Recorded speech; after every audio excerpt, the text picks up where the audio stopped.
Hi friends, welcome to Kaushika blog. Fresh చేశానండి, బాగా అన్నీ వాష్ చేశాను. ఫిష్ బాగా నిమ్మకాయ కల్లుప్పు వేసి వాష్ చేశానండి. తర్వాత ఆనియన్ వేసానండి, ఉప్పు పసుపు కారం దాంట్లోనే వేసాను. అన్నీ పచ్చియేనండి. ఫస్ట్ ముందు ఏమో చేసేది కాదు, ఉప్పు వేస్తుండ చూడండి.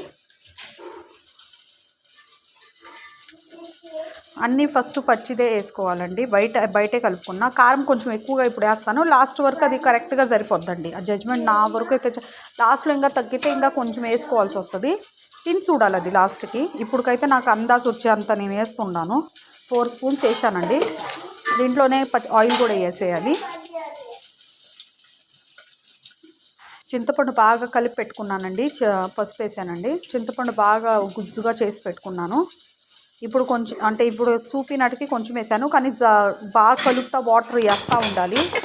మనకి ఎంత పులుసు ఇది టొమాటో గుజ్జుగా చేసుకున్నానండి నేను. ఆయిల్ పసుపు ఉప్పు లైట్గా వేసుకొని బాగా ఫ్రై చేసుకున్నాను.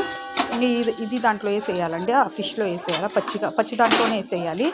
ఆ నీళ్ళు ఎలా వచ్చినాయి అంటే మొత్తము చింతపండు నీళ్ళేనండి. అవి వాటర్ ఇంకేం వాటర్ కాదు. అంటే వాటర్ వేసుకుంటా చింతపండు పిసుక్కుంటా వేసుకోవాలి.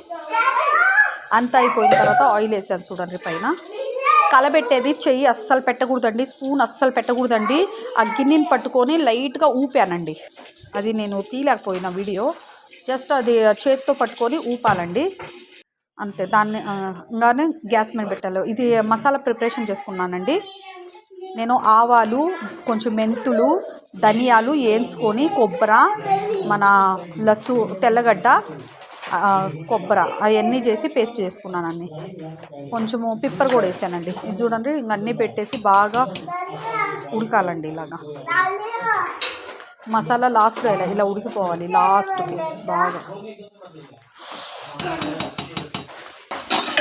ఇలా ఉడుకుతూ ఉండాలండి. బాగా ఉడకాలి, టైం పడుతుంది కానీ బాగా ఉడకాలి.